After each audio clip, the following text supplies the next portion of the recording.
ಯಾವ್ಯಾವ ನಾಯಕರು ಪ್ರತಿಕ್ರಿಯೆ ಕೊಟ್ಟಿದ್ದಾರೆ ಅದೆಲ್ಲವನ್ನು ಕೂಡ ನೋಡ್ತಾ ಇದೀವಿ. ಬನ್ನಿ ಇದಕ್ಕೆ ಸಂಬಂಧಪಟ್ಟಂಗೆ ಗೃಹ ಸಚಿವರು ಏನು ಹೇಳ್ತಾರೆ ನೋಡೋಣ. ಅವರು ಹಳೆ ಕೇಸ್ಗಳನ್ನೆಲ್ಲ ಈಗ ಎಷ್ಟು ವರ್ಷ ಇಟ್ಕೊಳ್ಬೋದು? ಈಗ ಅವರು ಪೊಲೀಸ್ನಲ್ಲಿ ಅಷ್ಟು ವರ್ಷ ಕೇಸ್ಗಳು ಇಟ್ಕೊಂಡಿರೋದೇ ಸರಿ ಇಲ್ಲ.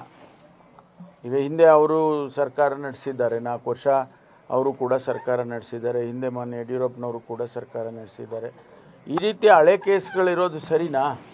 ಅದಕ್ಕೆ ನಾವು ನೋಡಪ್ಪ ಈ ಹಳೆ ಕೇಸ್ಗಳನ್ನೆಲ್ಲ ಒಂದು ನ್ಯಾಯ ಈ ಕಡೆ ಆಗಿದ್ರು ಅದು ಆಗ್ಬೋದು, ಆ ಕಡೆ ಆದರೆ ಆಗ್ಬೋದು, ಅವ್ರಿಗೆ ಪನಿಷ್ ಆಗ್ಬೋದು, ಇದೆಲ್ಲ ಖುಲಾಸೆ ಮಾಡ್ಬೋದು.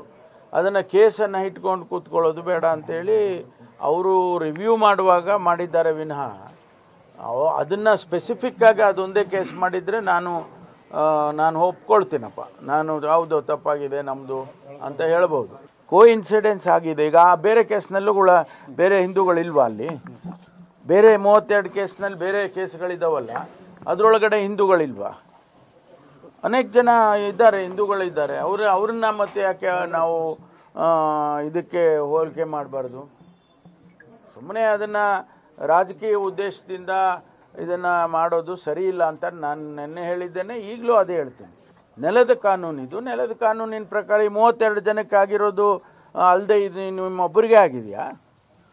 ಹಾಗಾದ್ರೆ ನಿಮ್ಮೊಬ್ಬರಿಗೆ ಒಂದು ನ್ಯಾಯ, ಅವರಿಗೆಲ್ಲ ನ್ಯಾಯ ಇಲ್ವಾ? ಅವರೆಲ್ಲ ಅನೇಕ ಜನ ಹಿಂದೂಗಳಿಲ್ವಾ ಅದರಲ್ಲಿ? ಅದನ್ನು ಬಿಟ್ಟು ನಾವು ಸುಮ್ಮನೆ ಇದಕ್ಕೋಸ್ಕರ ಮಾಡಿದ್ದಾರೆ ಅಂತೇಳಿ ರಾಜಕೀಯ ಬಣ್ಣ ಮಾಡೋದು ಸರಿ ಕಾಣಿಸಲ್ಲ ಅಂತೇಳಿ ಮತ್ತೊಂದು ಸಾರಿ ಹೇಳ್ತೇನೆ ನಮ್ಮ BJPಯ ಸ್ನೇಹಿತರಿಗೆ. ಅವರು ಹಳೆ ಕೇಸ್